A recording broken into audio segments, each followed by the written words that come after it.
In a world where most people watch movies and then forget about them, these brave heroes join forces to watch them again and then talk about them. Join them in their epic journey as they go back in time, a decade and beyond, to revisit and break down films from a vast array of genres.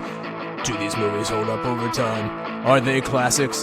Find out on Retro Movie Roundtable. Starring your hosts, Brian Fry, Chad Robinson, Dustin Melbardis, Nathan Lutz, and Russell Guest. Coming now to headphones in your ears. Welcome all you lords, ladies and knights to the Retro Movie Roundtable. Welcome to the show where we watch movies and then talk about them. I'm your host, Russell Guest, and joining me today is my good friend and co-host from right here in Pittsburgh, Chad Robinson. How you doing, Chad? In-person celebration. All right, and we have three hosts on today. We're coming at you with Dustin Melbardis. How you doing, sir? I am doing so good. I am so ready for this episode today. I'm happy to be here. From deep in the heart of Texas, nothing says British movie like Texas. Like 105 degrees, like a barbecue. Oh, yeah. All right, so before we kick off this, let's talk about who your favorite British actor is. Dustin, why don't you take this one first? This was easy for me. It is not just my favorite British actor, it's my favorite actor. I used to say favorite character actor, but I think I just like everything he does so much that it's Gary Oldman. I think my favorite role of his was Jean-Baptiste Emmanuel Zorg from The Fifth Element. Oh, that's a great choice. Obviously, Dracula. I really liked Tinker Tailor Soldier Spy. He's Commissioner Gordon, the Sirius Black. He's in so many things I like. True Romance was a good one. In them all, True Romance, Immortal Beloved. But when I first watched that, I didn't really understand it. I'll have to go check it back out again. Luckily, it's older than 10 years old. Yeah. And hey, we did True Romance, so check that episode out. And we did JFK earlier this year, which is another Oldman movie. And Adam Savage from Mythbusters actually gave Gary Oldman a replica of that gun. So Gary Oldman was so excited. That's sweet of him. That's awesome. Chad, favorite British actor? I think I'm going to go with Rowan Atkinson. I love me some Mr. Bean. I really do. I love Rat Race. Just whenever he shows up, I'm happy. He's weaning. Yes. Weaning. Chad's favorite British actor. He's weaning. Yes. All right. That's a great choice. He does crack me up. I'm going to say mine. So I think this, I'm going to caveat this. This guy is Scottish, but I'm going to do this because I like Sean Connery so much. He's my favorite Bond, and if you're my favorite Bond, then you're miles away, or sorry, you're miles ahead of everybody else. I think you mean kilometers. Kilometers, yes. Yes. I need to drive on down the left side of the road to our next question, though. What's the last movie you saw, Dustin? I was talking to a friend last week about some Wes Anderson movies, and I rewatched the Darjeeling Limited, set in India about a couple of brothers, that's wrong, 3 brothers on a train. Yep. And Chad, do you think you would enjoy this title? My immediate thought was it billed as a comedy, but yet was slow, unfunny, and depressing? At moments. Yeah, it sounds like Wes Anderson. Yep, it is a Wes Anderson movie for sure. Wonderful, I will skip it. Yep. Well, this movie, we're going to cover every movie someday on this podcast, so it's only a matter of time. It's only a matter of time. I will be sick, whatever day. Make sure to not miss our Baby's Day Out episode, though. Yes. Chad, did you watch a horror movie as usual for this one? For your last movie? I did. One day I'm just going to say like Gilliam just to mess with you, but that's much worse than a horror movie. That's terrifying. Yes. I watched The Last Fear Street. It's Fear Street 1666. So that series, it's getting a lot of praise, but it winds up essentially being Riverdale with a side of horror. It's like a teenage soap opera with horror. Didn't work for me. Teenagers out there listening to us, you'll love it. All right. Okay. Well, my last movie that I saw was Lincoln from 2012. Okay. With Daniel Day-Lewis. That's a Spielberg movie. Yeah. And it's an Academy Award winner, too. So if that's not enough to sell you on it, it's good. I said it's good too, so there you go. Wow. And a fine automobile. Yeah, so yeah, it's roomy. I need Matthew McConaughey's opinion on it. All right. I just need cruise control. I just watched the movie because I like it. So that became Forrest Gump. You're Matthew McConaughey dovetailed into Forrest Gump. Lots of DVD store. Yeah. Yep. This is, You never know what you're going to get. tune in for Russell doing bad impressions. Here's our British movie.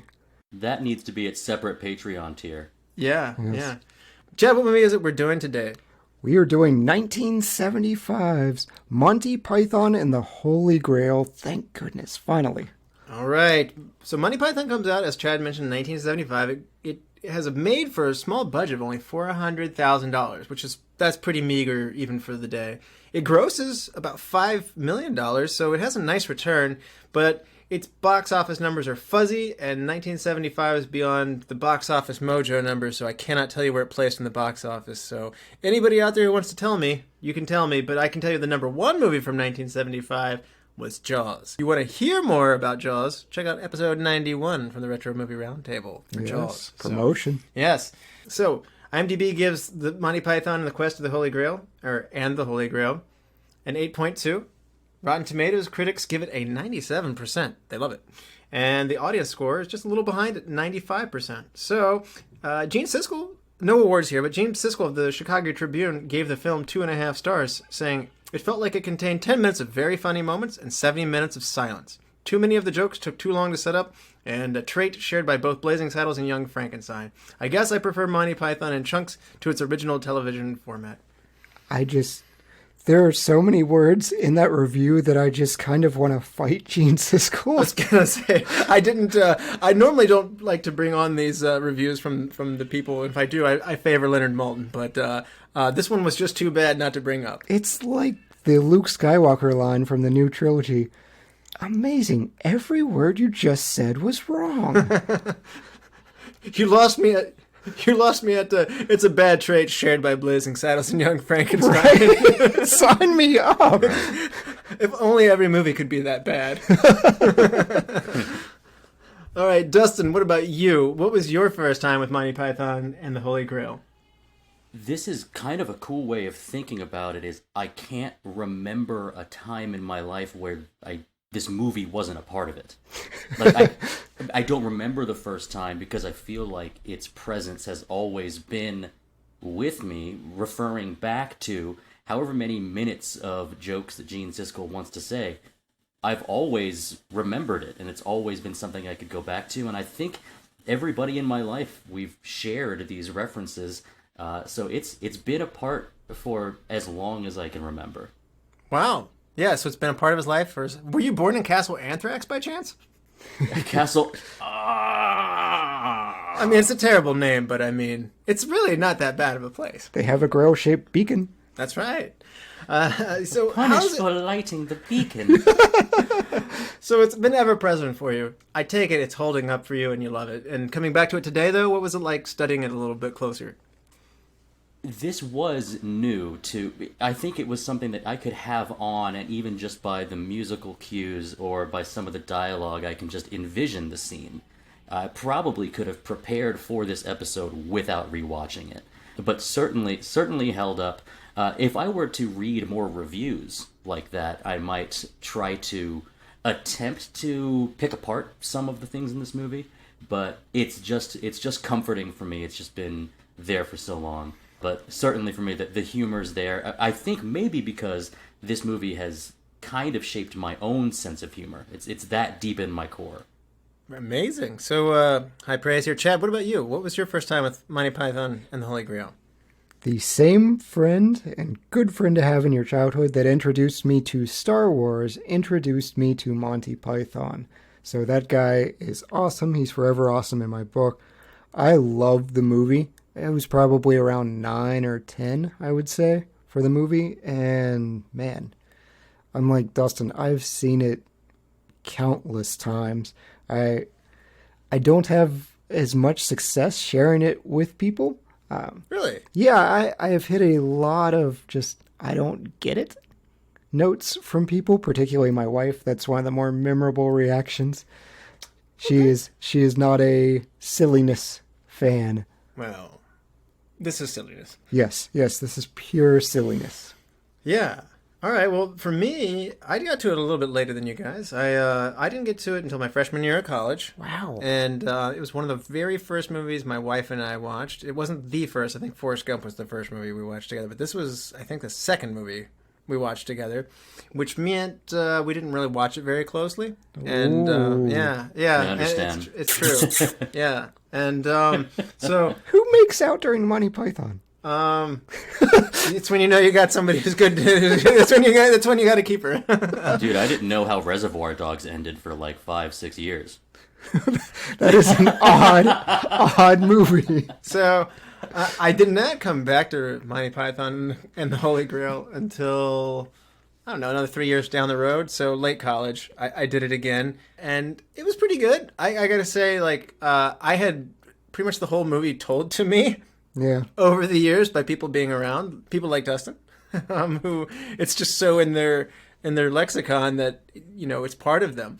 So I won't say that spoiled it by any means, but yeah, I did enjoy it, and I haven't seen it in quite some time. So coming back to it today was like, oh yeah, I forgot about this. Yeah, so it's nice to come back to it. I picked it up on DVD, and so I definitely do enjoy it, and I love sketch comedy. I love Saturday Night Live, and I do like Monty Python as well. I've not done great doses of the Flying Circus, but everything I've seen from them I do like. So, yeah. Very good. And coming back to... I think I'm in the same boat as you, Russell, is that little bits and pieces of Flying Circus.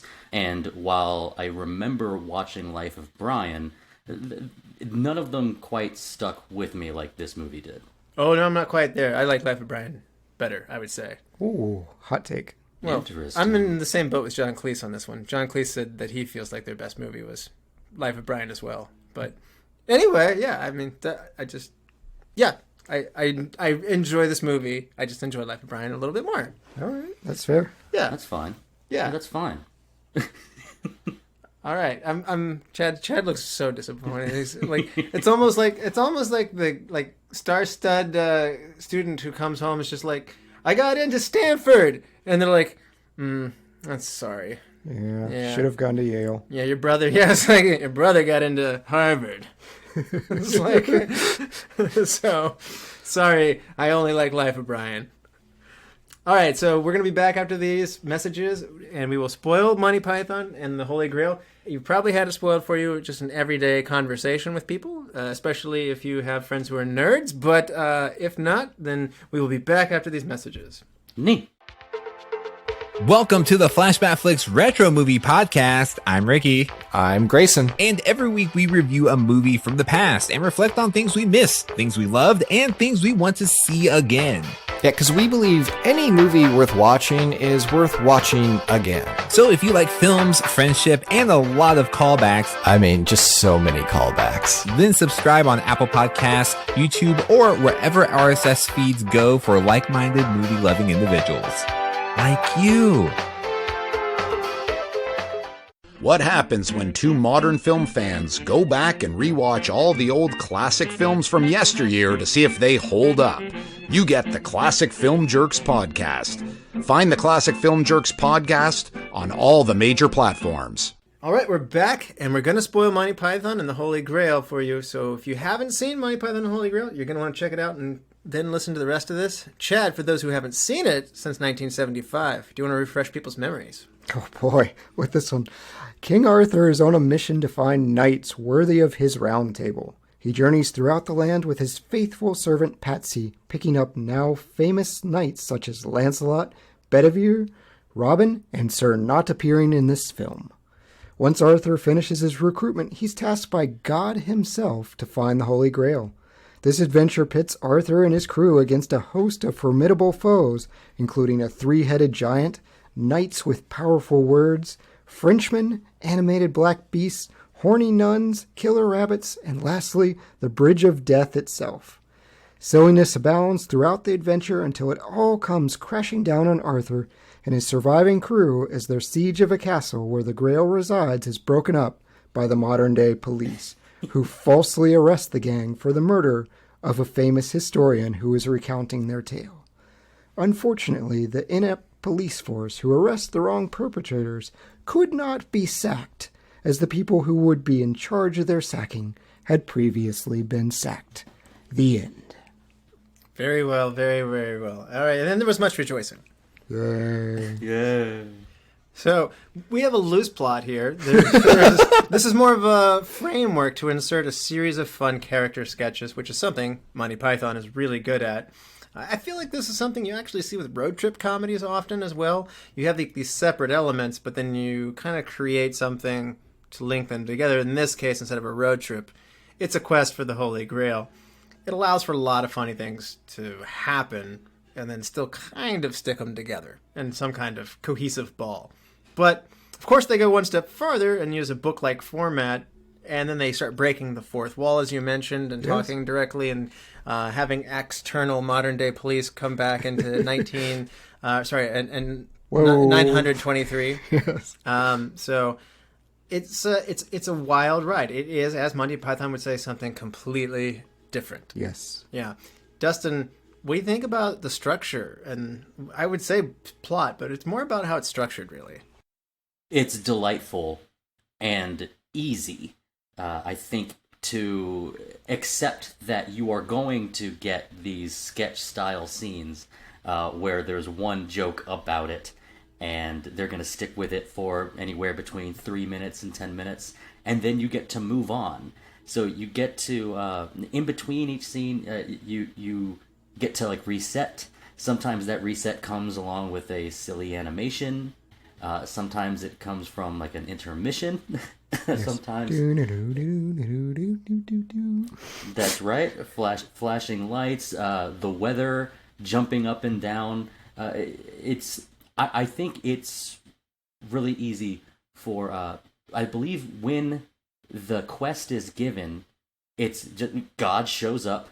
So this is your mission, and that's it. They all believe that's their mission, and they just go. No real conflict there. It's just, all right, we're going to go do this. And then as far as introducing more opportunities for these sketches, they decide to split up, which I think each of the individual knights of the Round Table on their own personal quests, I think maybe are some of my favorite scenes of the movie.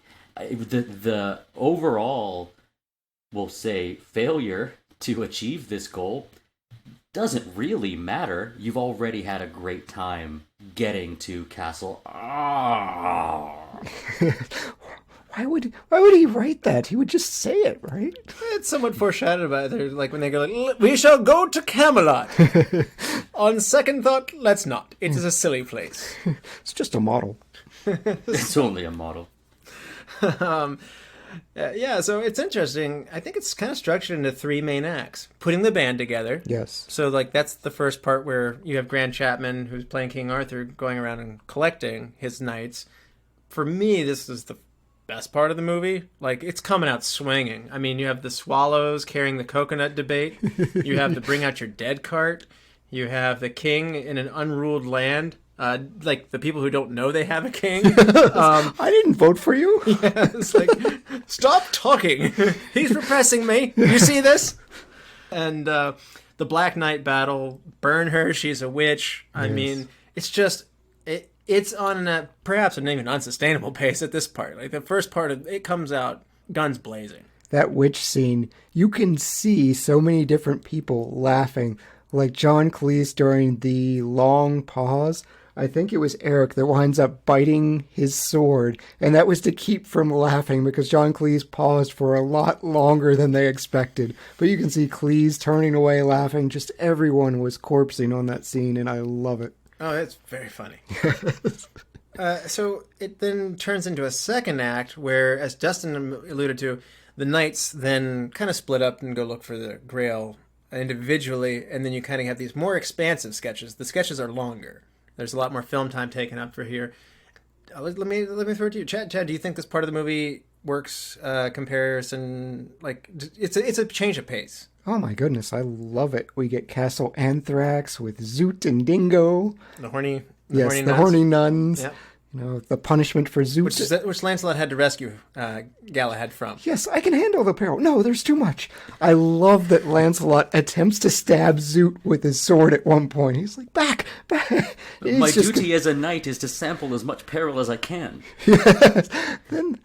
Oh, awful, dreadful, naughty Zoot. Yes, the spankings, and then you must spank all of us, and then the oral sex. He's like, well, maybe I can stay. Yes, and Robin and his minstrels, which sets up another classic joke later on where they're forced to eat Robin's minstrels. But that guy is just great. The brave Sir Robin, and then he is not afraid to die. And he just keeps listing terrible things until he gets to, I think it's like he starts to say his penis or something like that. And he's like, that's enough. But then bravely ran away. No, I didn't. I love that stuff. So. And the narrator lets us know those are his favorite minstrels. Yes. And Lancelot's scene with the castle is just classic. The long sketch of him running endlessly, and you just get the drum roll, and the guards are just watching him in the distance. It's this overly long, but it gets funnier as it goes scene. Herbert, He's crashing a wedding that, yes. For some reason this character's come into it, and like he has a son who's being forced to marry against his will because... Well, she had large tracts of land. It's a compelling argument, in fairness. I mean, when you build your castle in a swamp, the fourth one, by the way, the strongest of all of them. Yes. I could gush about all this. This part works for me. Okay. Yeah. And, so again, they go from these really fast, building the band, and that takes up to about 22 minutes in. This is a much larger footprint of the movie. And Dustin, any thoughts you have up to this point? Because it's about to go through a third turn. The thoughts I have here are, I was watching it more critically this time, just attempting to do so. When you've seen a movie over 50 times in your life, I'm just guessing at that. But when you've seen it this many times and you're kind of used to it, watching it with a more critical eye, I think I was looking to identify the longer running jokes, the things that would come back later, the things that on this watch through I thought, is this tired? I thought to myself, is this a tired joke now? The idea of the filth stackers, the people that didn't know they had a king, yes. the filth stackers.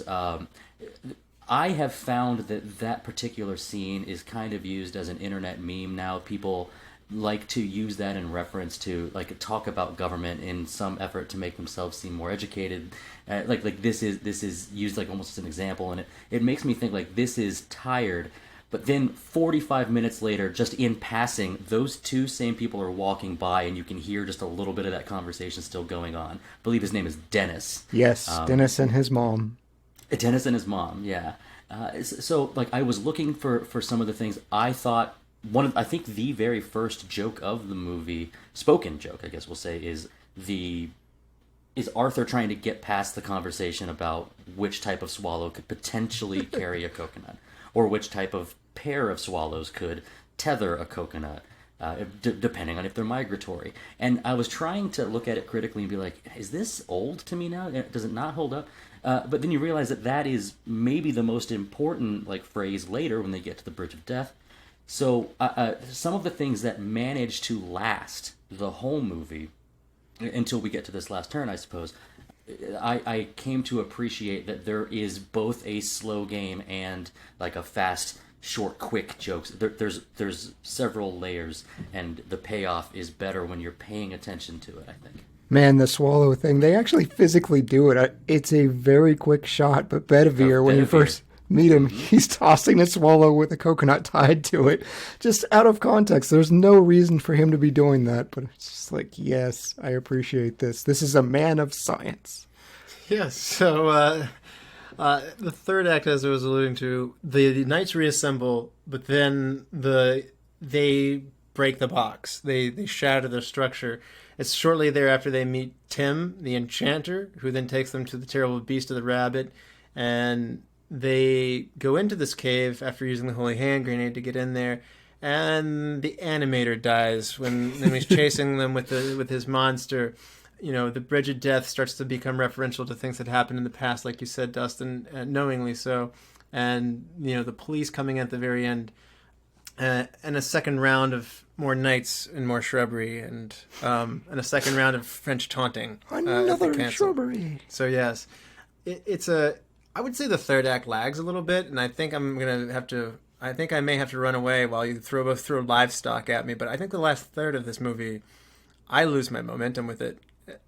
I feel like you were way too confident in pronouncing the enchanter's name. His name is Tim? There are those that call him Tim? He had to be 90% of the film's budget. Like, they just went absolutely nuts with pyrotechnics. It just goes on, zap the hill, boom, boom, boom. I'm like, okay, he's got 3, and nope, 6, 9, whatever. Then he goes full on flamethrower with it. He likes fire. Yes. I love the Enchanter, but I think I would, at least to some degree, agree with you that it does lose momentum towards the end, which, with the end of a movie, can have a greater impact on your total enjoyment. But I think I can't say it's appropriate, but you do have some resolution of some things. You have some main characters not make it, but I think you also get treated to, the potential end of the quest. You get treated to an incredible shot of the dragon-headed boat across the. I don't know if you'd call that a moat, or if that castle is actually in the middle of a lake. It is, yeah. I think it's an island, yeah. Yeah. And you do get sort of a resolution of the ongoing mystery of the unnamed historian who is slain by that knight riding through, which, for a bloody slaying, makes me laugh out loud every time. It's only that whoever that unnamed knight is, I assume, gets away with it, right? Chad, you said they get the wrong guys. So you do get some resolution. Some of the things that make it all the way to the third act, for instance, they do dismount their horses because they're getting spooked, if you remember. They're riding their horses up to the cave. I believe the name of the cave is Carbanag. Yes. And the horses are getting a little spooked, as you can hear by the softening coconut rhythms. And so they dismount the horses, and that's it for them. So, we know that they don't meet a certain type of end. Some of the long-running things, maybe it might seem like the pace of the end is outmatched by the rest of the movie, but maybe that's just because the rest of the movie was just so on fire. Yeah, I mean, people are going to have a problem with the ending. That's been the biggest response of, really? But this is a recurring thing with Monty Python. So a bunch of their skits, they would have a character that would come in, and he was a police officer, I believe. I think he might have been called the Colonel or something, but he would break up the skit when it became too silly. So this was right in line with them. It actually happened because of budget.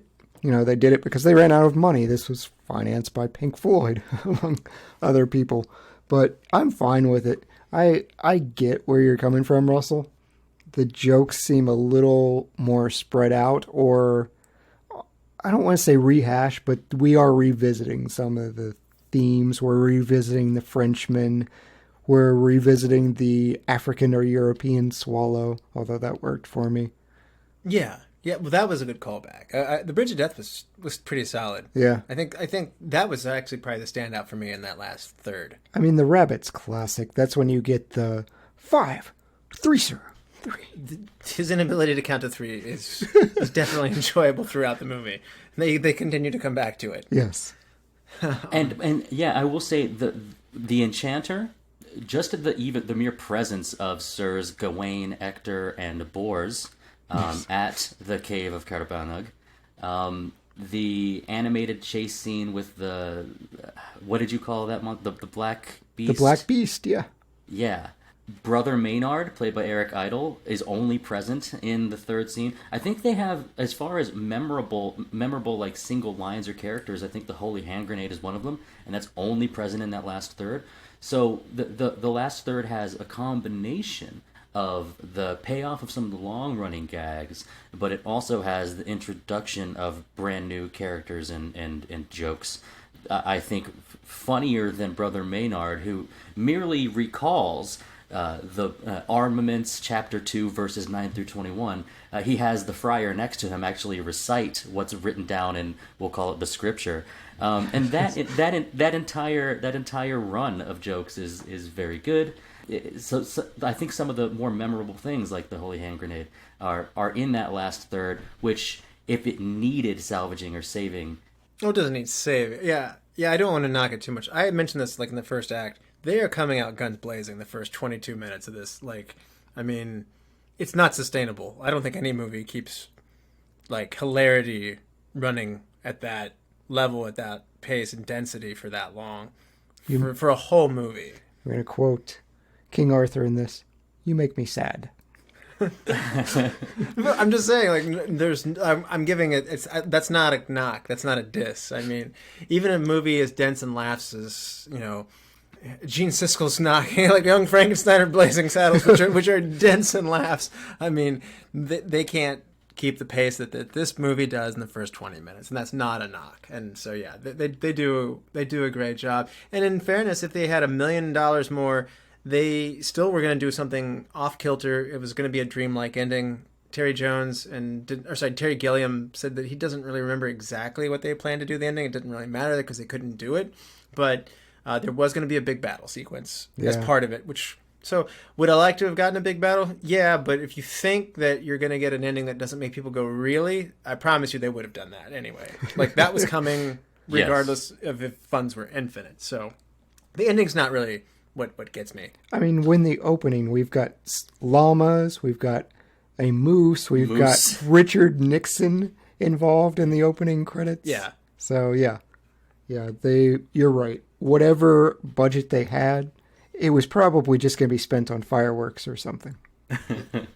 I did think it was an interesting thing. It was an actual French tactic. Pelting Arthur and his knights with livestock echoes a relatively modern legend of medieval siege, where a fortified southern French castle was said to have been near starvation, and the townspeople threw their last food, pelting a besieging army to convince them that the suffering likewise, because they were starving as well, that the town was well stocked with food, so much so that we can throw it at you, and your siege is hopeless. And it worked. They stopped sieging the castle. Yeah, I'm not entirely sure they're aware of the historical background. I think they just thought it would be funnier to fling a cow and other things that can make sound effects. Happy coincidence, you're saying? There's a cat at one point. Well, they're all well-educated There are people. a lot of cats. Yeah, they're all Oxford guys. So, transitioning into talking about the cast, I mean, we should talk about the Pythons. I think it was interesting. Terry Gilliam kind of explained how the Python group formed. He was a comedian, and he went to work for a comedian named David Frost at a show. He used cheap college labor for a program that was called The Frost Report. And then they also worked together on another one called Don't Adjust Your Television Set. There, Gilliam met John Cleese, Eric Idle, Terry Jones, Michael Palin, and Graham Chapman. What a writing room this must have been for cheap college labor writing. And, Don't Adjust Your Television Set is just like a kid's show, by the way. This isn't like some high piece of art. And Gilliam at the time was editing a magazine, and he wanted to go into TV. And so he brought his ideas in to Don't Adjust Your Television Set, and they bought some of his sketches, and the Pythons didn't like him. They thought he was like an outsider. And they ended up going to work on another show called We Have Ways of Making You Talk. And they started to gel a little bit more there. And so it all came to be that John Cleese had connections at the BBC, and he had an opportunity to create his own show. And the idea for them was what eventually became Monty Python's Flying Circus. And as we mentioned earlier, and several different names kind of came and went, but they wanted the BBC kept calling it a circus, so they wanted the name circus to be in there. So Flying Circus was in there, and John Cleese wanted the name Python in the name just because he thought it was a slimy, slithery, despicable thing. And Eric Idle suggested they also have they name it after a slimy agent of theirs. So Monty was in there as well. So That's cool. Monty Python's Flying Circus was born, and Graham Chapman, John Cleese, Eric Idle, Terry Jones, and Terry Gilliam, and Michael Palin were a team. And this is their first movie coming together. And Chad, do you have any more experience with the TV show to see what this is like as they've converted to the big screen? Oh, definitely. It's They're familiar callbacks, like I said, of getting two silly things broken up. Probably the most famous one that I can think of is John Cleese with the dead bird at the pet store.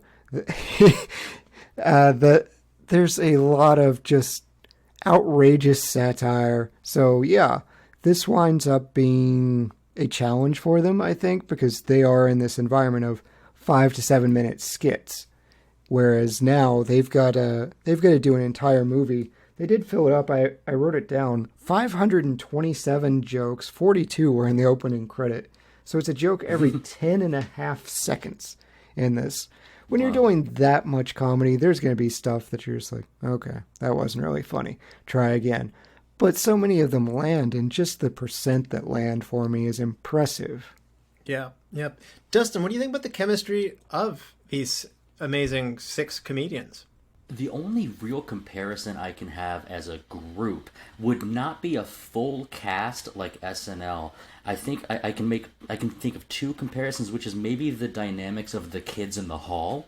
Mm-hmm. And then I was also thinking of Broken Lizard. I was going to say Broken Lizard, maybe, but they're not nearly on this level, I don't think. They wish they were. I love Super Troopers, but yeah, they wish they were. Yeah. Right, and I still try to give Club Dread a little bit of credit. I don't know why. No, I love it. But I just skipped Beer Fest. But we're not talking about Broken Lizard. These guys, I think, must enjoy what they do, and when you can tell they want to keep working together, and putting together something like this, you can't have you can't have anybody dissenting to the form of humor that this is. From my experience with the TV show, I'm remembering the Ministry of Silly Walks. I remember the Dead Parrot as well. The Dead Parrot's pretty funny. Yeah, and I just think of the thing about quick speaking back and forth, which happens a lot in this movie as well. The thing that comes to mind is it's not a tried or an overused joke. It's something along the lines of, "I've cut your arm off." No, you haven't. Denying the reality. Somebody is, that's not right. I bought this parrot. No, you didn't. Just coming back with something like that. I've won this fight. No, have at you. The idea that they're not accepting something. That must have been a groupthink idea. You mentioned that what a writer's room, just to come up what's funny. And I think we from some of the stuff I saw, the American audiences really accepted it. I think that they said it was more popular over here than it was necessarily across the pond. They're really good at saying something unexpected, but in a very fast pace, as if it took them no time to think of it. Obviously, they put thought into what would be a funny joke, and they crafted it. But to your point, Dustin, they have a very good pace. It's it's just right off their cuff, go away, we've already got a Holy Grail. Yeah. That's a very funny comment, and that's not at all what you're expecting for the situation, but it's just so matter of fact, and it's very, very quick. And a newt. Yeah, exactly. I got better. And right. Burn her. Burn her anyway. So they have incredible timing. One of the things that I find is interesting, because I was going to go the opposite direction for group comparisons. The Marx Brothers, or the Three Stooges, or Laurel and Hardy, Abbott and Costello, these are some of the comedic groups or duos that you would have in the past. But what you have is such defined roles where Groucho was going to be a smart aleck, Harpo was going to be the physical comedy guy, and they were going to do what they were every single time they had defined roles. Monty Python is interesting in that you don't really have that. They're somewhat interchangeable. They're always playing multiple characters. I think Dustin, even before he started recording, said hey, sometimes I get a little bit blended up with who's doing what. It's just Monty Python, and it's amazing that they have a brand and how cohesive it all seems.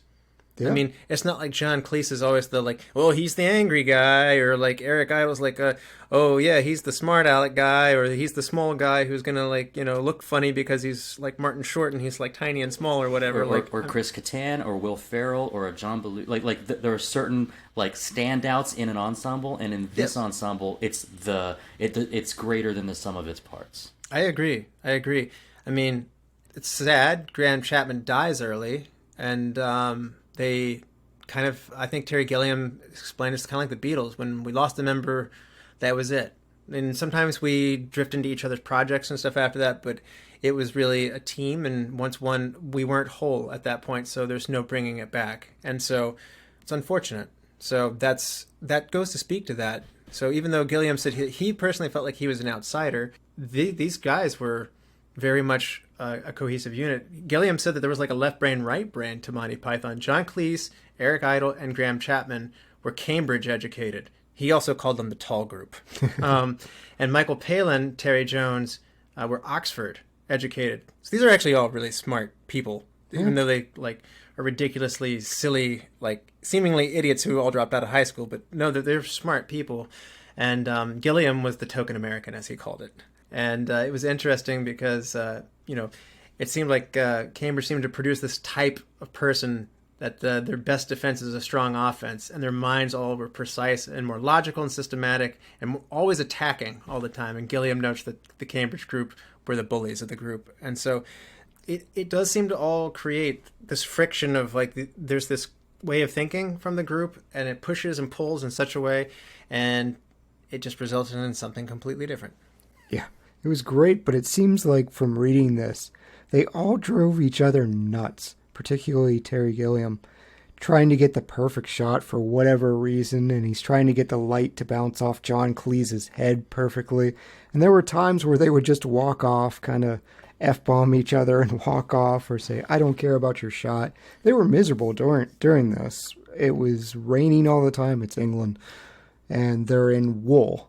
So they're just wet, cold, and cranky. I would have to say, speaking of the costuming they're wearing, I think, I'm not sure which of the Pythons, as we've been calling them, is Sir Galahad, but when he runs up to Castle Anthrax and meets Zoot and the rest, he's... Palin. It's an outside shot, and he is soaked. And you have to imagine, like, whatever amount of, whether it's faux chainmail or not, with the tunic over it and the belt strapped across, that must have been awful. And so the realization that the shooting was uncomfortable or that they were at each other's throats, whatever pains they went through ended up with something that truly changed, like, the landscape of film comedy forever. Russell, you talking about these guys being smart guys that revel in silliness, I think it's necessary if you're spending a lot of your time, whether it's with your occupation or whether it's the type of company you keep, and sometimes your discussions are about professional matters or they're about perhaps highbrow academic things. It doesn't mean you won't laugh at Ren and Stimpy. It doesn't mean it doesn't mean that like Jackass, something like that, a big hand comes and smacks somebody in the face. It's why, you see somebody slip on ice, that your first instinct might be to laugh. I think if they've got this high level of intelligence, it's maybe what allows them to really dive in headfirst to their silly side, which that's what this movie is all about. I think we talked about this on the 12 Chairs episode. Mel Brooks, isn't too proud to make a fart joke. Yes. But on the other hand, he's very intelligent. Oh, yeah. And he's very well read, and he knows his history, and he assimilates all these pieces of information as he goes through life, and he uses it to make humor. I see that in these guys too. So comedy is not a work of idiots, and it goes underappreciated far too often. It can be. As Dustin just mentioned, I'm pretty sure Steve-O is not graduating from Harvard anytime soon. Yeah. I don't think he's playing the game at this level either, for sure. Michael Palin said the casting was largely determined by who wrote what. So Castle Anthrax was a Galahad thing. That was something that Michael Palin wrote himself. And, Terry was the guy who cast as Galahad, so that he was the one who would have written that, like, burn her, witch at the stake sketch. And Lancelot was a mixture of stuff that they had written, but Cleese seemed to fit it the best. Eric Idle had written Brave Sir Robin, so he got the part. And it's interesting where these things naturally fell into place. And the other Camelot Knights were written, but it was just too much. So they actually had parts to include Urian, Gorlas, Percival, Tristram, Uther, Alf, and others, but they cut them just because it was too much, and there aren't that many of them either. But they did wind up, this is unusual for Monty Python, usually the cast are playing women. The men are playing women. Which I think is funny. And this does happen. Terry Jones plays Dennis's mother, that, if you couldn't tell, that was a male. Oh, really? But I loved Connie Booth as the witch. I'm doing air quotes here. Carol Cleveland as Zoot/Dingo. So I liked that they were willing to bring in women and let them have these very, very funny parts. It really seems to be frowned upon more lately that, men dressing as women for comedy purposes. I would push back on that and just say it's funny. I mean, it's a very British thing. It's a funny thing. Stephen Fry and Hugh Laurie were doing it quite a bit in their comedy group too. Like Hugh Laurie was a woman a lot. Yeah. Kids in the Hall, it was over half of their sketches. Right. Yeah.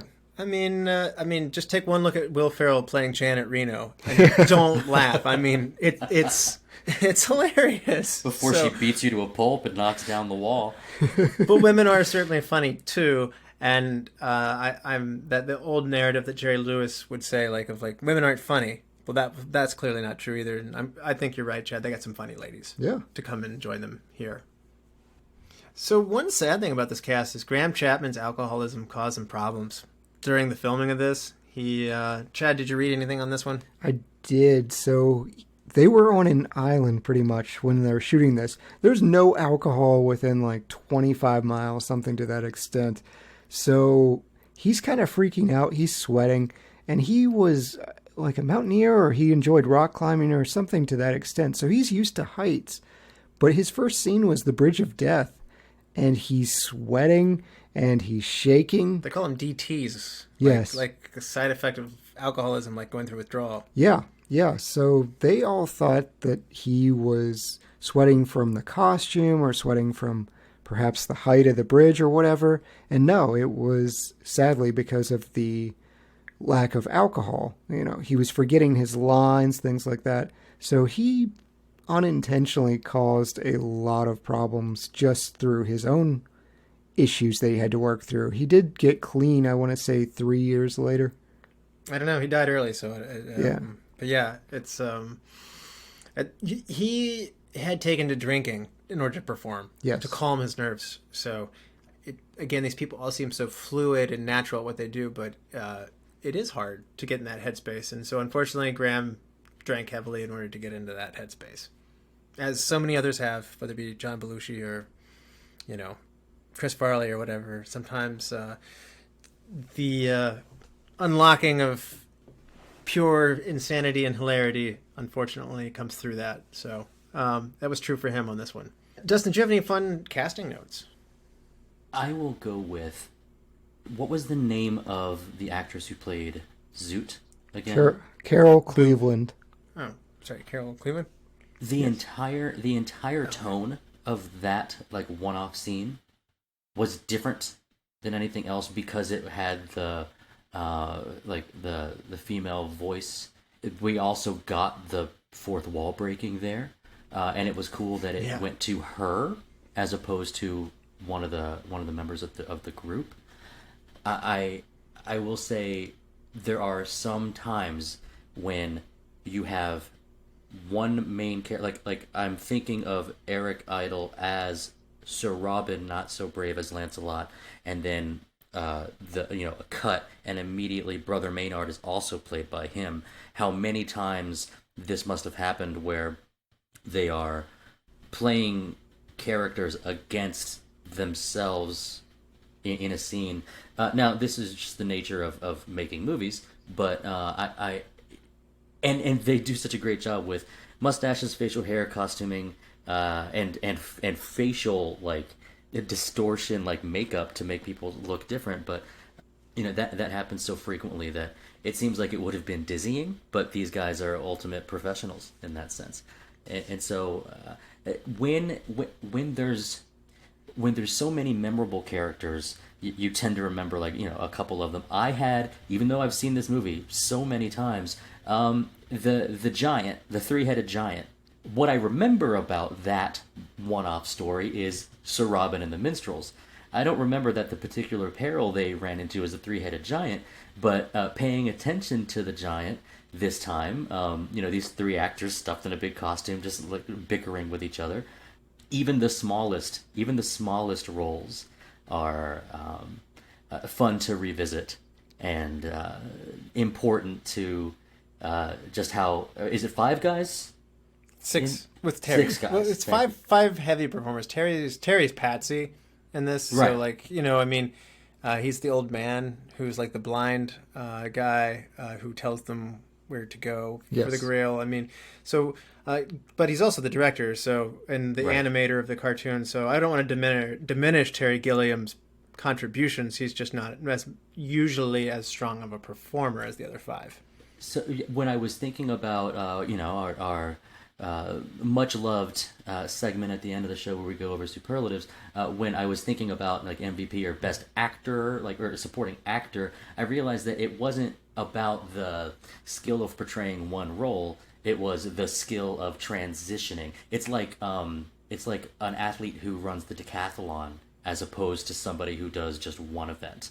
These are multi-event athletes in comedy, which was just kind of cool to see. And you see it in a sketch show, but in a movie like this where you have the same several people playing these different roles, was really great, especially when looking back at it with a more critical view.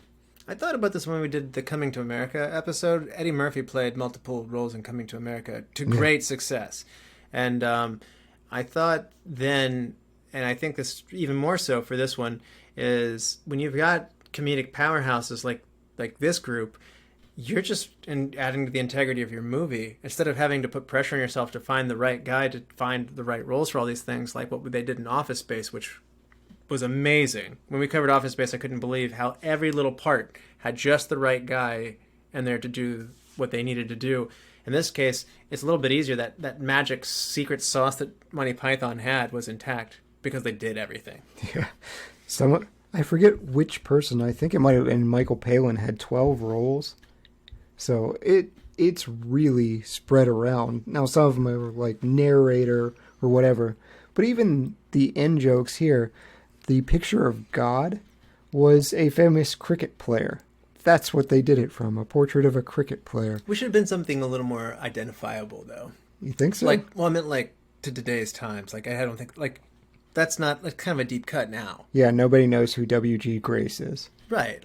That's just because you're uncultured. Well, maybe. Not more uncultured than me, so I got you beat there. Yes. So, but other fun thing was they had 157 students, college students from the University of Scotland at Stirling, and they did a casting call to bring them all together for their big battle scene at the end. And they shot it in such a way to make it look like there were more of them. But the ad to be an extra on this said, to each student will be paid £2 sterling, and you'll get free transportation, food, and an abundance of crazy antics for a single day's work. Yes. What an ad. That's more than... I think I was paid $8 to be in Batman. You got paid? Yeah. Oh. We were there for 14 hours and had to wear winter coats in June. We should have been announcing it this whole time as paid professional actor. Yeah, where's my... Chad Robinson. Where's my SAG membership? So, and Chad alluded to this one. This is an interesting thing. Financing this movie was actually quite difficult. The major studios didn't want to touch it, despite the Python's, I guess, proven brand on TV. Like you said, it wasn't the hit in England that it was here. So in the 60s and 70s, they had an outrageous tax laws, and Gilliam recalls their group, like some groups in England were paying 90% of their income in taxes, and a lot of pop stars were looking for ways to, I guess, deduct or invest in such ways that would give them tax breaks. And so a lot of creative acts such as Genesis, Led Zeppelin, Pink Floyd, and bands of this nature were given tax breaks by financing things, and they liked Monty Python. Pink Floyd being the most of them. The Dark Side of the Moon album went towards funding this movie. So something Chad loves, funding another thing that Chad loves. Yes, this is a perfect marriage. Like, Pink Floyd loved Monty Python so much that they would stop what they were doing to tune in to the show.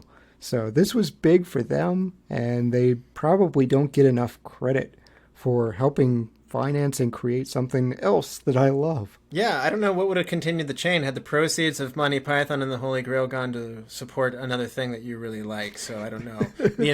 The invention of Sour Patch Kids. I don't know. Yeah, that is true. I don't know. Yes. What would keep the chain going? The guys from Monty Python invent Sour Patch Kids. Yes, that would work for me. Or they go on to help direct Scream or Halloween or Friday the 13th. That didn't happen, but that would have been Yes. the next level of connection there. So, Dustin, what do you think about? We have two directors here, Terry Jones and Terry Gilliam. Both of them are actor directors, and they are tag teaming here. What do you think of their job as director? Well, I had to think about. I remember asking you, Russell, like, how do I gauge like best director? And you gave me a good answer that I don't remember, but it made me think about. It made me think about like, all right, the goal of the movie, like the mission of what is being digested or shown from an artist, like that's kind of the director's job. And so I realized that now I do know that they like switched back and forth. I know that the first shot was the Bridge of Death. I know that they had like a camera issue the first day, and I know that like on some days one person would be directing, one person the other. But I can't tell a difference between it. But I do know that the overall goal of what is presented is consistently, if not consistently silly, consistently entertaining. The tonal shifts seem to be in the writing, which I guess makes sense because you said that the individual sketch artists kind of wrote their own one-off shots and like starred in them, we'll say. And sometimes it is up to, I think it was Gilliam who was the illustrator, or Yes. So that ties some things together. The music ties things together. And I'm actually speaking of the sillier music, the carnival circus-esque music, not just the like the orchestral score, but it is a whole movie as far as like what is the goal of what Monty Python wants us to get out of it, like the humor. So I would say that as a combined effort, these two guys deliver something complete to us. So that's how I'll have to answer the question: is kind of is there anything like that stands out about their directing style? Like I said, I'm the one that has the least amount of movie cred here, so my eye is more just to what was funny to me as opposed to the directorial styles. But when you don't notice something in that sense, it's like, oh, that must mean they did a great job. I think the skill here is shown by what we know they're limited to. $400,000 isn't a lot of money.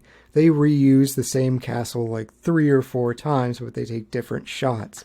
That way, maybe there's some degree of, okay, maybe this is a different castle, whatever. You have to be very resourceful. Yes.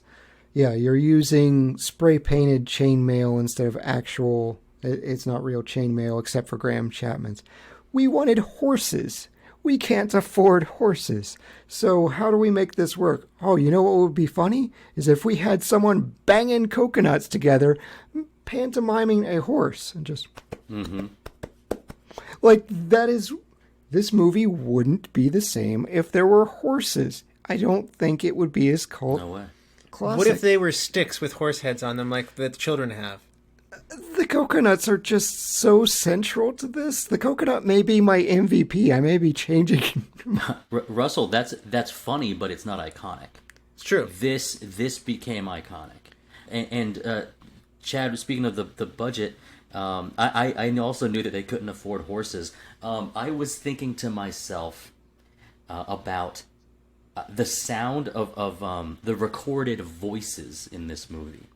To me, it seems as if Graham, remind me the name, like I said, I don't know their names. Graham Chapman, I think, yells 75% of his lines because he's either yelling up at a castle or he's yelling over something loud. And I feel like the voice recording, or like what we're hearing, is not just for the time, I just feel like it's bad. It is. And You're not wrong. And I wonder, one, if it wasn't for the budget, is it being bad intentionally funny? I think it goes to the Monty Python aesthetic at the time because they had an established brand of being a TV show and flying circus, and this is a step up from TV, but not much. Like the color grade, yes, it's the 70s, but there's other 70s movies that are prettier, if you will, to look at. It's grainy, its sound quality is not that high, but to your point, Dustin, I think you're saying like the homemade nature of it's just adds to the circus, you know? So that reminds me of something that may or may not have happened, but I know about it from the Jim Carrey movie, Man on the Moon, about Andy Kaufman. Where there's a scene in that movie where he thinks it would be funny to leave some TV signal distortion in the clip that's going to air. And the person he's talking to is like, "Oh, we'll get rid of that." He's like, "No, leave it. Wouldn't that be funny?" Is they're watching the show, and then they have to get up, and he pantomimes like walking over to the TV, and they start banging their TV. Isn't that funny? And so that's where I thought to myself, like, there is, with a group like this, there's such a level to making humor out of the credits, adding an intermission out of nowhere.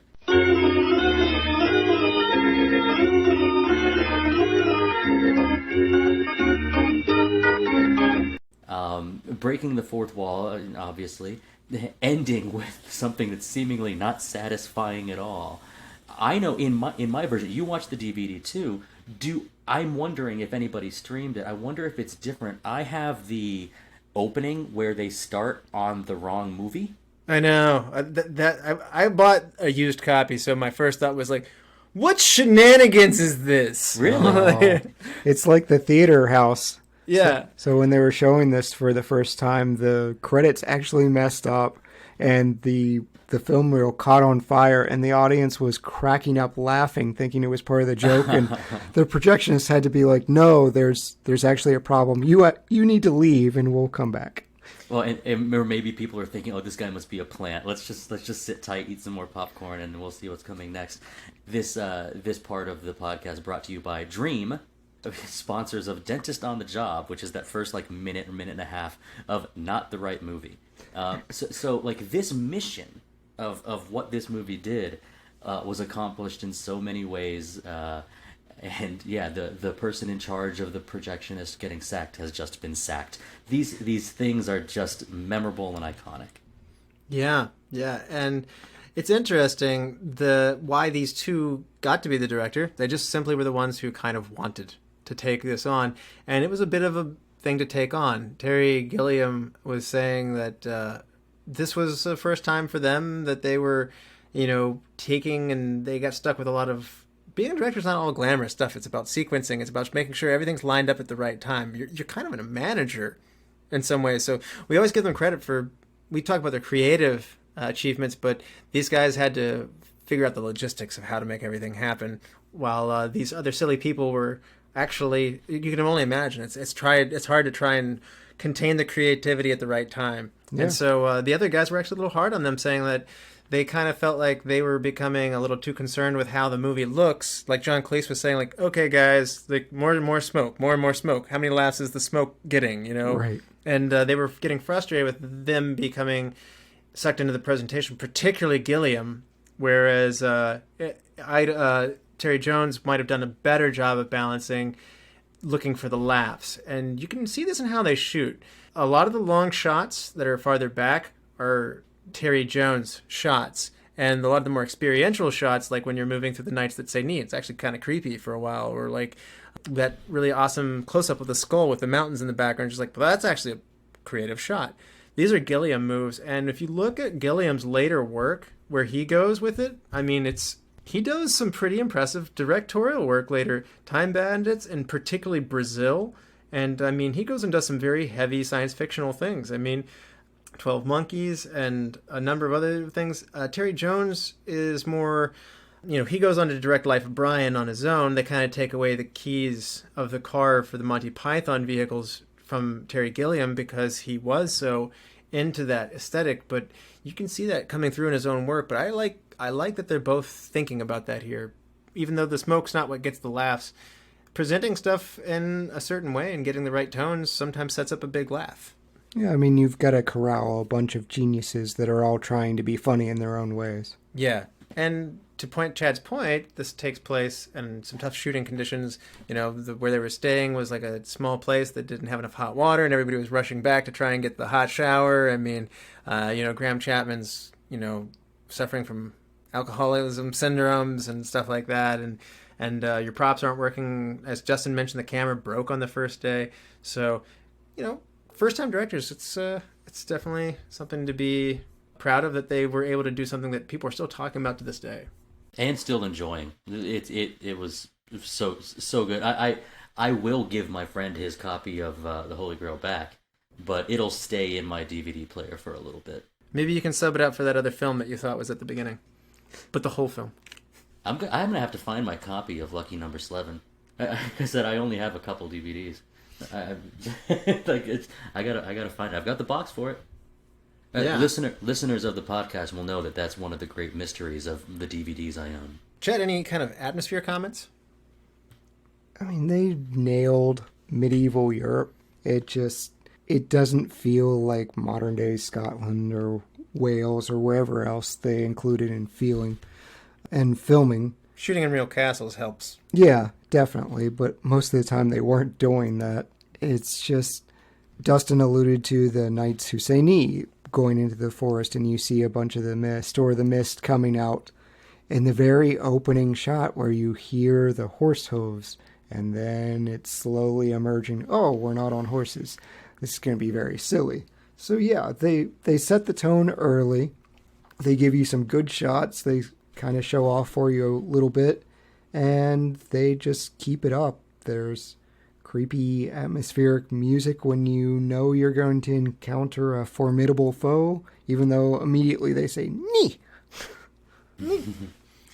They're the keeper of the sacred words, yeah. So 2 weeks before shooting began, the Scottish Department of Environment withdrew permission for the Pythons to shoot within their castles, saying that the script was incompatible with the historical fabric of the castles, which I find hard to believe because they dumped, poop and like hot tar on people who were sieging their castle, which, it was the intent was for protection from rioters, but for castles in general, but this silliness was not in keeping with the facilities. So yes. They took away their castles, and they ended up going to a privately owned castle.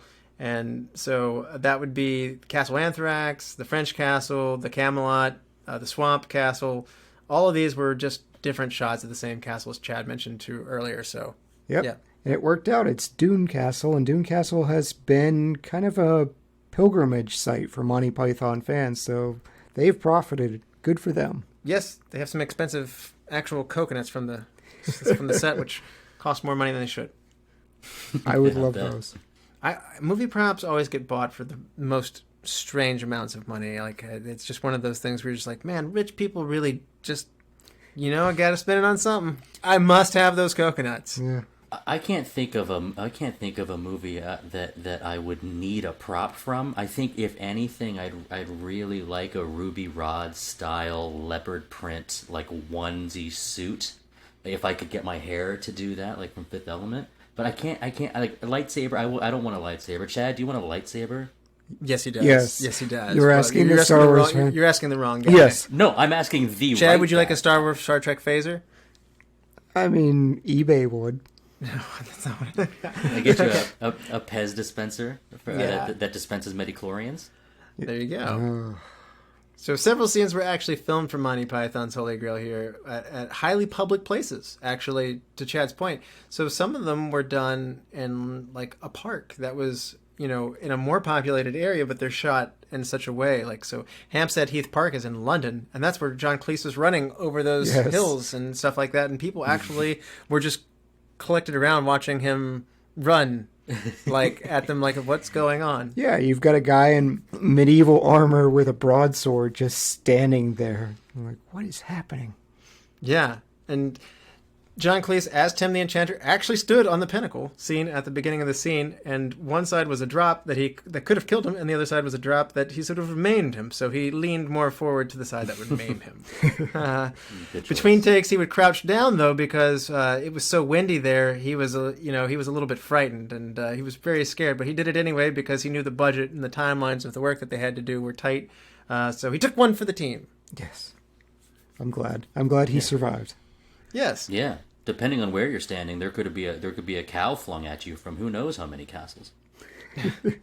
Yeah, and Michael Palin was Michael Palin was not happy during the Bring Out Your Dead sketch. He was forced to crawl in the mud, and he had a yoke on his neck, and it was the mud eater in the scene, and unfortunately that got cut. So he's mad about it to this day. He had to eat mud, pig excrement, and he's mad about it. I don't blame him. So, taking one for the team. Any fun wardrobe comments? You mentioned that the only real chainmail was on King Arthur here, and that the rest of it's wool. And at a close look, it's not that great. But I mean, at a distant look, which is much of this, it's actually pretty decent. Yeah. Dustin, any thoughts on the wardrobe? Totally. It's not just like the superlatives. I think that this is a catalyst for like what you could make this costume and dress up like one of these nights for Halloween, right? Because it's not like full plate mail or something. If you kind of take a look, you'll notice that the French soldiers, when they come out and retrieve the Trojan rabbit, aren't actually wearing any pantaloons or anything. And I'm wondering, and that's another thing about like just the depths of this comedy. Is that on purpose to have the French soldiers not wear pants? I think so. They're clearly making fun of the French. Yeah. Why do you think I have this ridiculous accent? Yeah. So that's really good. At Castle Anthrax, none of the dresses are quite the same because you know that they to have anything custom made. So they're just like, all right, white dress will work. So like all of those things are just kind of you wouldn't have them the same. The same goes with the dress worn by the princess who is supposed to be wed to Herbert. It's just, this is the nicest dress we could find. If this were medieval times or 932 or 923, whichever you said, whatever's the nicest we can find here is going to work for, at least if you're at Swamp Castle, the aptly named Swamp Castle. The Knights Who Say Ni and the Enchanter, I really like, and we saw a lot of this in a show like Game of Thrones, but I really like furs, big, heavy, wide shoulder like furs over top. The Knights Who Say Ni, and then I guess the Knights Who Formerly Said Ni. Their horned helmets are fun, especially as sort of silhouettes in the back. Can I get through answering this question without listing everything I like about this movie? I think I realize I could just probably keep talking about every costume, so I won't. But and Tim the Enchanter's horns, I think, are really great because he looks menacing and he talks menacingly, and then he comes at you with the finger fangs afterwards. Like, oh, he's silly too. No one's exempt from the silliness. We're just going to splice in the get on with it part. Yes. Get on with it. Get on with it. Get on with it! Chad, are there special effects that you liked? We have to start with the fake horses. I feel like that's a special effect. I appreciate just the ridiculousness of it, but the animation, there's a lot of funny scenes that take place with just the animation. God is animated. He's this ridiculous character that kind of reminds me of South Park with the way like Terrence and Phillip, yeah. But I was thinking more like Jib Jab too. They did that, but yeah, the mouth is moving. The Black Beast is animated, and all of a sudden it just fades out. It goes to white. The Robin's minstrels getting eaten is during an animated sequence. They just go in a shrub, and then there's a little flag that comes up. It's like, yay! Mm-hmm. So all of the animation is just fantastic. The special effect, I liked how they did it for the Black Knight. The first leg lost. It was John Cleese in the Black Knight suit. The first leg lost. They found someone that only had one leg, and so they stuck him in the costume. No way. I did. Oh wow, I did not know. There's a silversmith in town. Yeah. Yes. Yeah. Yes, there was a local silversmith, something that doesn't really come up very often. But yes, there was a one-legged silversmith. And then they started using a puppet for the Black Knight. And finally, the last shot where he's wiggling around, they dug a hole and stuck John Cleese in it. And he's in a hole screaming ridiculous things of, come back here and I'll bite your legs off. So that, just practical effects of, hey, we dug a hole. So I appreciate their resourcefulness here. Yes. There's two things there I wanna expand on. One of them is the Black Knight and versus the Green Knight. I just got to give props to how I've been to a handful of Renaissance fairs, and I think the thing I like when I go is I want to see some type of combat demonstration. Not the big one, not the big kind of fake fight. I want to go to like sword fighting school, and that's a common one I go back to. And I watched a demonstration on how a claymore or a big two-handed broadsword would be used. And in that fight of the Black Knight versus the Green Knight, truly, those swords hitting against each other's armor would have done nothing. The bashing into each other with their body weight, kneeing into one another, using just like their gauntlets to kind of smash into one another, eventually gaining enough of an advantage to plunge. That's the only way that sword could have really done any damage to the knights. So the way that fight scene ends with the sword going through the eye slit, or the like around the neck area is essentially the only way a killing blow could have happened there. Now we do see Arthur manage to take off different parts of the Black Knight, but I have to attribute that to the fact that Arthur has a magic sword, which then defies the rest of the rules about wearing armor and where the joints and like where that would happen. So that's another like kind of, I don't know how much time they spent looking at the accuracy of that,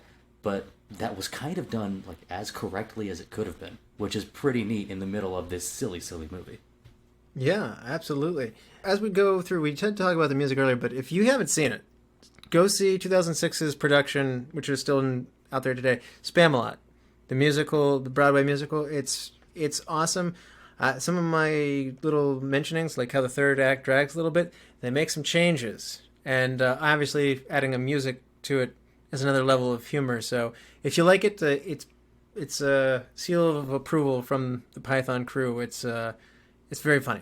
I recommend it. It's a great dance number right in the middle of the film, but it's a catchy tune. So I love the Knights of the Round Table. The theme, for a movie like this, the theme has no business being as good and as epic as it is. I love the Monty Python theme, the Holy Grail theme. Yeah, absolutely.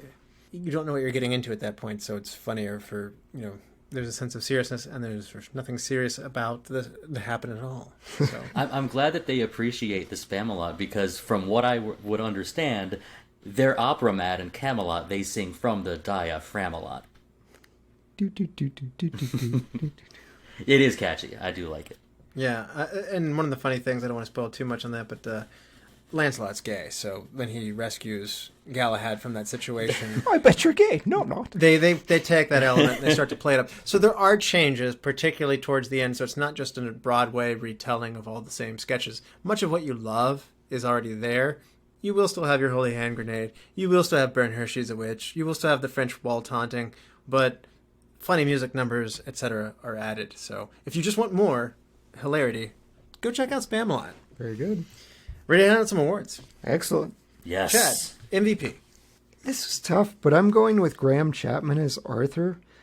He does God, which is kind of cool, and the three-headed giant, but really, Arthur is our straight man. He's the closest thing. He's kind of the straight man. Like, people play off of him more so. He's just kind of like has bombastic reactions to people. Yeah, it's the reactions to the ridiculousness going on around him that are just fantastic.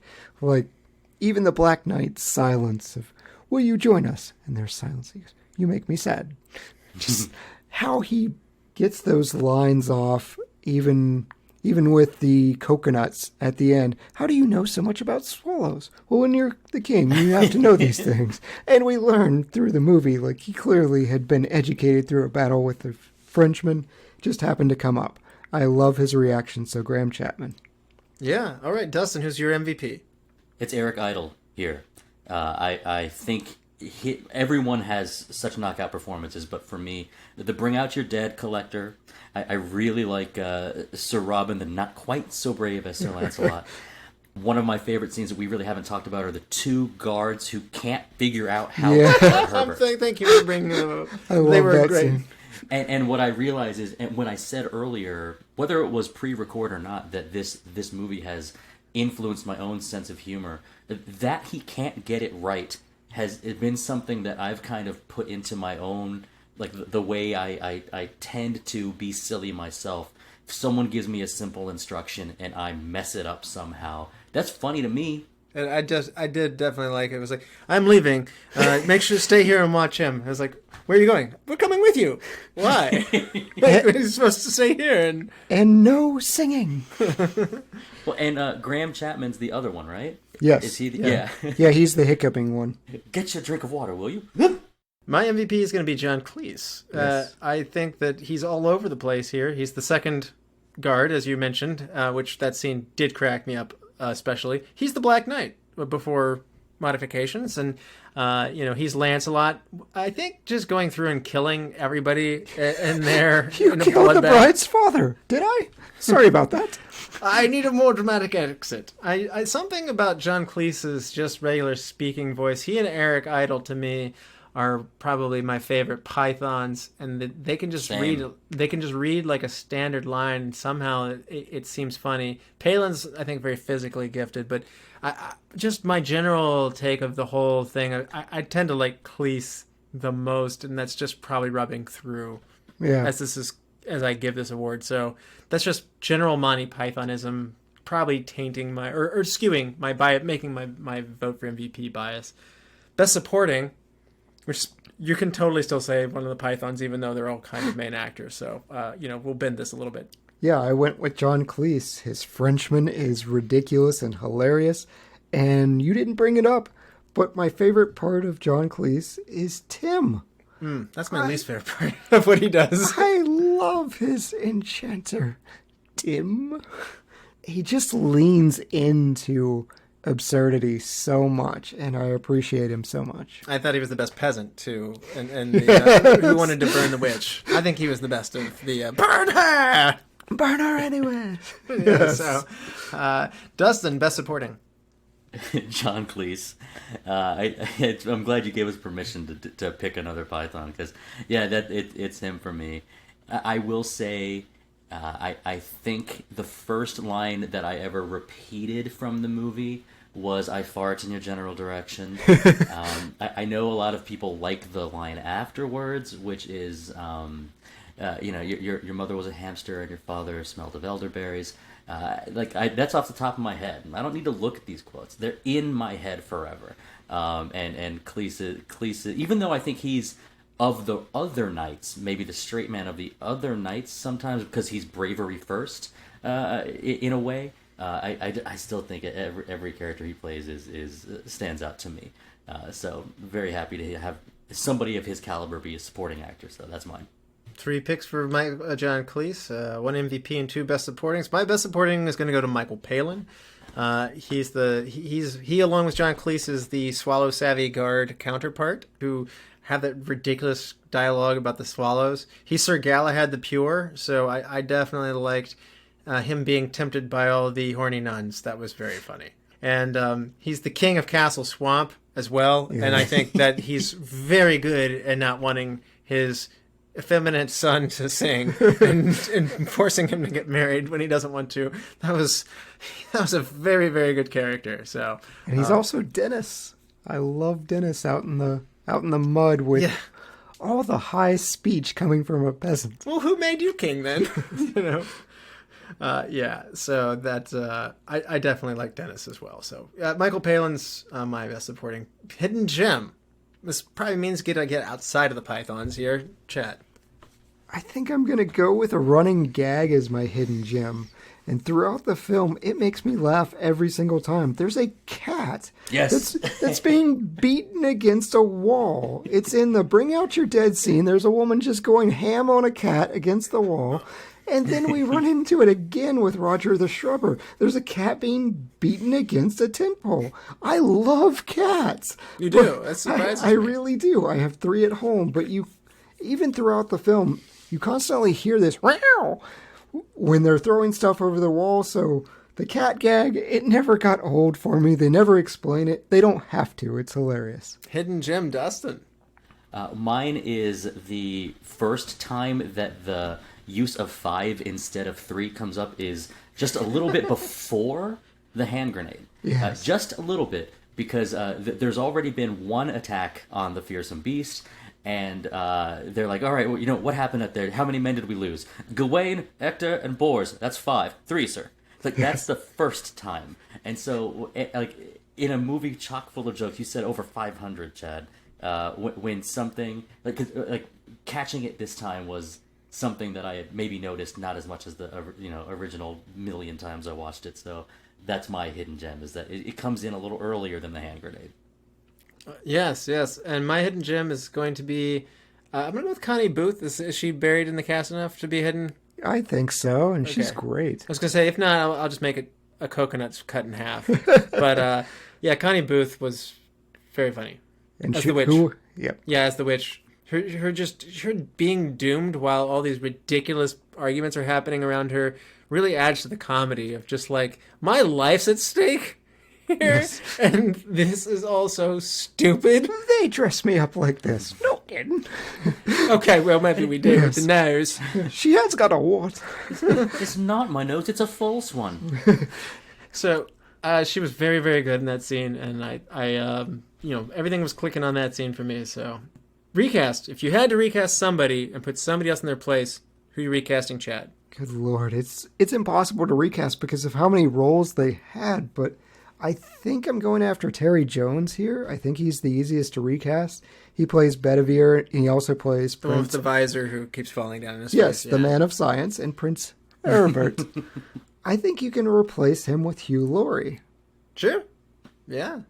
He's probably the most replaceable of the Pythons, I would say, yeah. Yeah, and you've got a very funny, people know him from House, but Hugh Laurie is... Well, I guess you could say Gilliam. Yeah, maybe. Hugh Laurie is part of a famous British comedy troupe, so he's my choice. Dustin, recast. My recast is Tim Curry as Tim the Enchanter. Oh, that would be, yeah. Give him the horns that he had in Legend. Yeah. Oh, no. Yeah. Just I was trying to figure something out, and they all have so many great roles that taking one away for just one scene would be great. And I had actually, the reason I thought of it was I had a GIF saved in my phone of Dr. Frankenfurter when he says something like anticipation. And I came across that GIF while scrolling through a text thread or something, and I was like, oh, wow, wouldn't he be a great enchanter? So that's mine. Oh, yeah, definitely one of the show favorites, Tim Curry. You can make any movie better by adding Tim Curry. Correct. I'm going to do Christopher Lee as the voice of God. Oh, Okay. that's very good. Not Morgan Freeman? He's, I don't even know that we have Morgan Freeman having made his breakout yet at Probably this point. not, So no. I'm gonna go with Christopher Lee on this one. I like it. Dracula. Yeah, best shot, Chad. I talked about it a little bit, but the opening Misty shot where you hear the horse hooves and then you see Arthur and Patsy emerging. It's a great shot, great setup. Makes you really think we're going to be in for something a little more serious until just the breakthrough shot. So I love that. Yeah. Dustin. Bum, bum, bum, bum, bum, bum. Sailing to Castle Arg. It is an incredible score, and it's misty over the lake. And that boat, if I just found that boat in like a prop warehouse or something, I would find a way to make a movie that gets that boat in there. That's my favorite shot. Gilliam, I think, built it. It was Gilliam or Jones, but everyone else was really impressed with it. I'm impressed with it. Yeah. My best shot's going to go to the moment of the battle scene where apparently there's only 157 students here.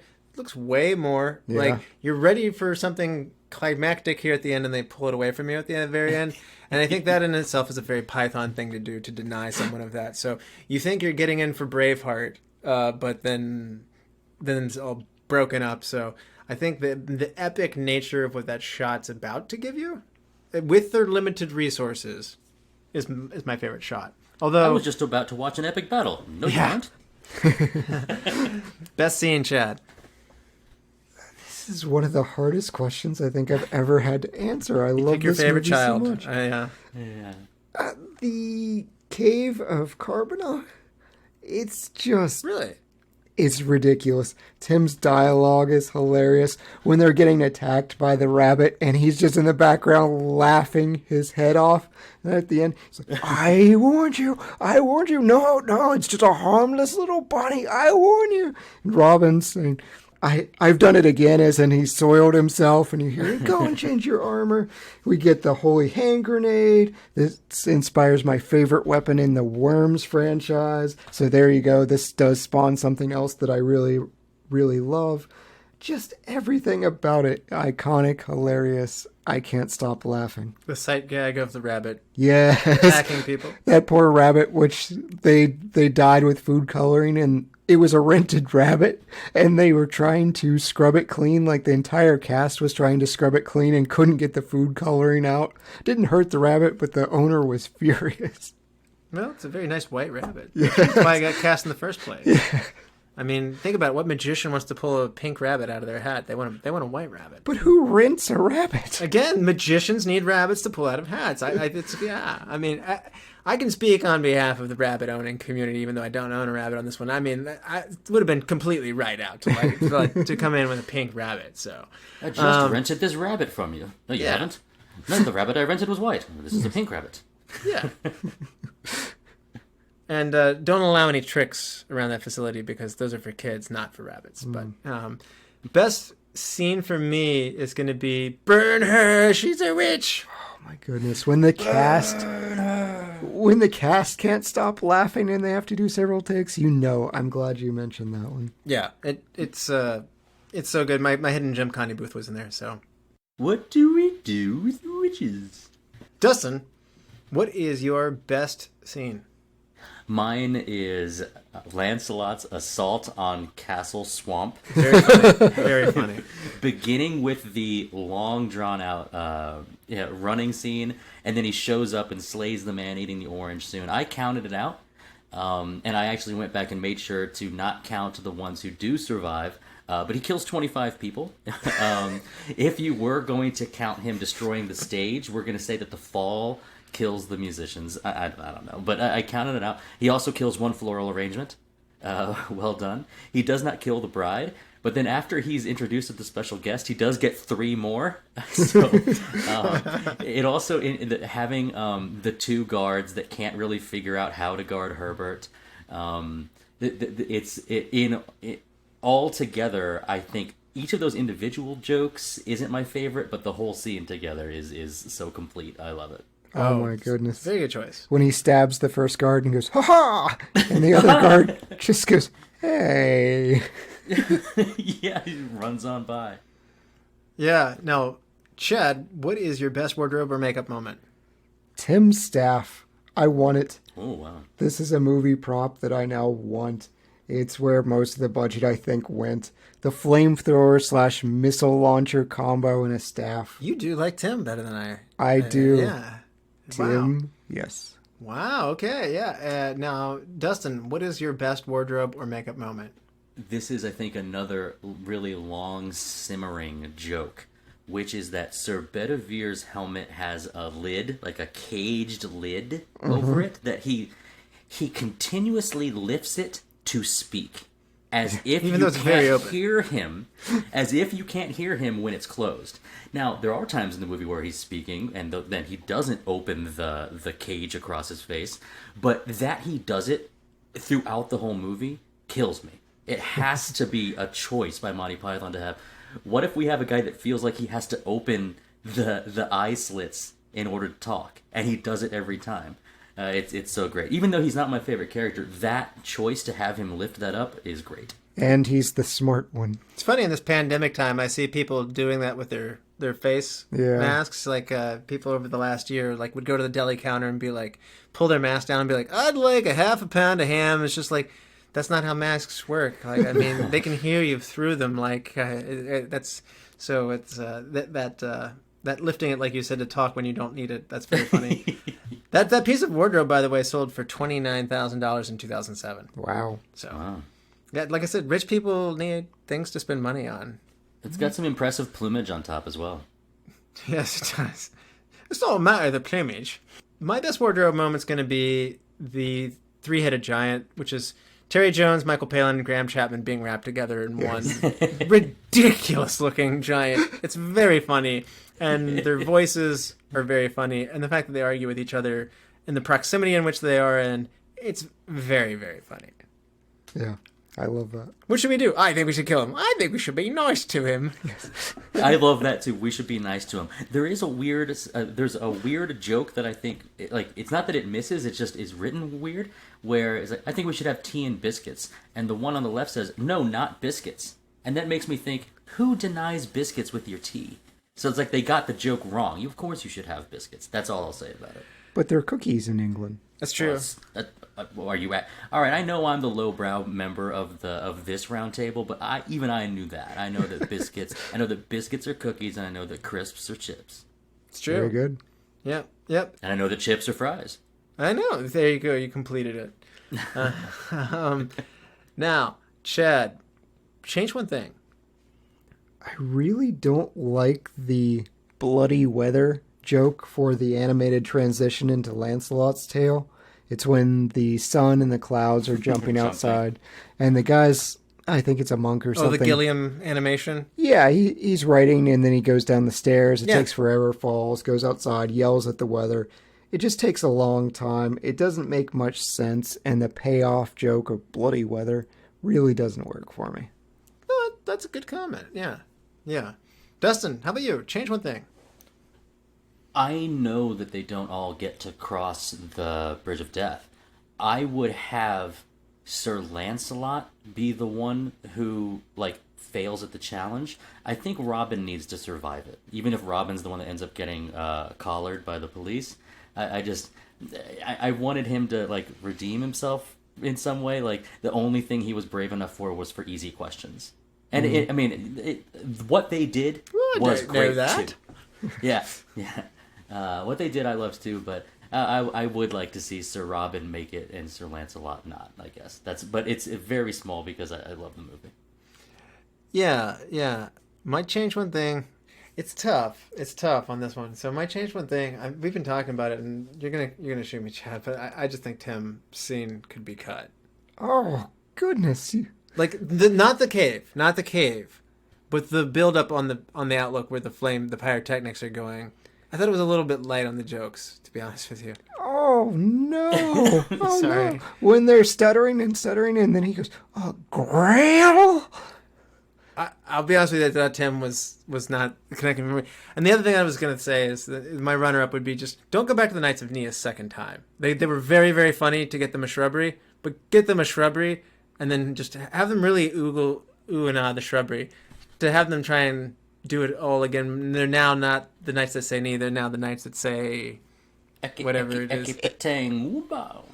Yeah, that was so. Like I said, these are contributing moments in this back part of the movie that are, like I said, they're chipping away at my enjoyment just a little bit. I'm unhappy. I've made him sad. He said I actually so many do times. kind of understand what you're saying, particularly with the Knights of Ni. Cut down the greatest tree in the forest with a herring. Yeah. If there is a too silly, maybe that's the silliest thing. If you're gonna do that, get it in the earlier part before they ask for the shrubbery or something. I don't know, like where he's like, I will do no such thing. Well, then get us a shrubbery. Like you can still do that. Like, but the second round of it, maybe not. But best quote, Chad, you're gonna have a hard time with this one as well. This is picking your favorite child again. This is tied with the second hardest question, or the hardest question ever. The whole movie is quotable. We've been quoting it this entire podcast. I think I have to go with Dennis's line, though. You can't expect to wield supreme executive power just because some watery tart threw a sword at you. It just completely undoes the Arthurian legend. Yeah. Dustin, what is your best quote? Oh, it is kind of in the middle of when you're learning about Herbert and Father, which is when he shoots the arrow out of the window. And he accidentally shoots, and he shoots Concord, and as soon you hear the sound of like the and it hits him, and Eric Idle Concord says, "Message for you, sir," and he falls down. That one caught me off guard on this watch, and I was like, man, that's just so good. And the follow-up scene is great too, but that's mine. It did lead to some good lines of like, you have been mortally wounded. I think I'm going to pull through. Yes. I can go with you. No. Stay here. No, sweet Concord. Yes, sweet Concord. My best quote, we mentioned it earlier, but it's definitely it comes from my favorite scene of like, what makes you think that she is a witch? Well, she turned me into a newt. A newt? I got better. Burn her anyway. This entire movie, I mean, we could have picked anything. Runaway, knee, everything. You've got no arms. Yeah, I'm surprised nobody picked the Black Knight. Yes. Chad's wearing a Black Knight shirt as we're broadcasting now. It's just a flesh wound. Yeah. I like that. I move for no man. It's not a funny line. It's like a menacing line. God, this movie's good. And on that note, we've come full circle here. On a 5-star scale, Chad, half-star intervals, what would you rate Monty Python's and the Holy Grail? 5 stars? Are you kidding me? This is 5 stars. I will have no debate. 5 stars. Okay. 1, 2, 5.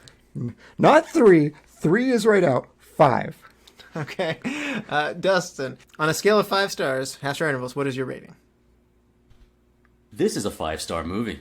Chad, yes! You're right. This is 5 stars, man. I couldn't think of any reason not to rate it anything but it, because it's been woven into like how I grew up, and I think for a lot of people it's that way. Would I say it's a perfect movie? No, but as far as for what it is and its impact, it's incredible. And I think if 2 weeks ago, if you just said list your 10 favorite movies, I don't think this would be in my top 10 favorite movies. But when you watch it, you realize how great it is. 5 stars all the way. Dustin rewatches it and is starting to make a case. It's just in the cultural zeitgeist. You're right. It's just out there and it sticks with you. Yeah, it's that Trojan rabbit that just sneaks in there. Well, maybe if we built a giant wooden badger. Now what do we do now? Galahad, Lancelot, and myself were going to sneak out and stab everybody when they're asleep. How's that going to work? Lancelot. Oh. Yes, the sad, slow expression. Yes. Which is the expression you're about to give me, because I'm going to give this 4 stars. Gosh, I think that's higher than I expected. Russell is setting the record for being wrong tonight. I really do enjoy this movie. I don't believe you. He wasn't wrong about revisiting the Knights of Ni. There are things like even the movies that exist among the stars. There are parts of it that are objectively must be worse than others. So yeah, he wasn't wrong about everything, and I still think that's a high rating from the way he was talking about it. Yeah, I mean, I really enjoy this. I give Life of Brian 4.5 stars. That's the difference. To bring it full circle. So, where are my swords? It's more unified and it has a more concrete plot. It does have sketches that are written into it, but it's all one big thing that keeps building better. And also the idea that Christ was just some guy named Brian has a general premise is hilarious. Yeah, the next door neighbor. The premise is really good. It's so unique. So, yeah. Anyway, enough about Life of Brian. I do really enjoy it. I own it. I'm holding it up to say right now. I'm. It's not. Chad's still shaking his head like that's not enough. I am displeased. It's a 2-disc advanced special edition. Yes, I will say knee to you after this podcast, and You will need villagers to come up. Why are you saying knee to that old woman? Are you saying knee to that old woman? Oh, Chad, I think this is your territory. I think you need to help me pick a scary movie. Do you like scary movies? I've been known to dabble from time to time, yes. Yeah. Option 1, Carrie from 1976. Carrie White, a shy, friendless teenage girl who is sheltered by her domineering religious mother, unleashes her telekinetic powers after being humiliated by her classmates. Option 2, Psycho from 1960. A Phoenix secretary embezzles $40,000 from her employer's client and goes on a run and checks into a remote hotel run by a young man under the domination of his mother. And option 3, The Omen from 1976. There's 2 movies here from 1976. The Omen, mysterious deaths are surrounding an American ambassador. Could the child that he is raising actually be the Antichrist, the devil's own son? I actually just rewatched American Psycho, so I think it's time to go back to the inspiration. 1960s Psycho. Yes, and that is the worst IMDb description for this movie. Everything else was very, very close. Psychos, it's just like, yeah, embezzlement. Embezzlement, yeah! I'm all about motels and embezzlement, yeah. Yes. This sounds like a pleasant movie. All right. Yeah. What could go wrong? Yeah. Is this our first Hitchcock? Yes. No. Yeah, it is. If you go back on our Patreon, you can get a The Man Who Knew Too Much. But this is our first one for the actual podcast. All right. Yeah, for the free listeners. It's about time. Yeah. Boy, if that was ever an organic plug to become a Patreon member, I'd say that was it. Pay us to hear old stuff. Yeah. Did you want to know what the show was like before Dustin or Chad came on board and the show got better? You can pay money and find out. Knee one. Do you want to know what the show was like before we had a consistent outline? You can find out. All right. No, anyway, thank you guys so much, and thank you all the lords, ladies, and knights of the Retro Movie Roundtable, and thank you all of Arthur's Roundtable, too, for this one, because we invite you to reach out and subscribe to us. We want to hear from you. So subscribe, rate, and review on iTunes, Spotify, Stitcher, wherever you get your podcast. Those ratings and review and subscriptions help others find the show, and they're the number one thing you can do to help us out. Give us a like on Facebook. Follow us at movie_retro. Email us at retromovieroundtable@yahoo.com. And as we mentioned before, go to our Patreon page to support us at www.patreon.com / not backslash, / Retro Movie Roundtable. As always, thank you for listening. Be good to each other and watch more movies. Dustin? Look, you're getting shot and that's it. It'll take you time to get to the next town, especially if you're limping.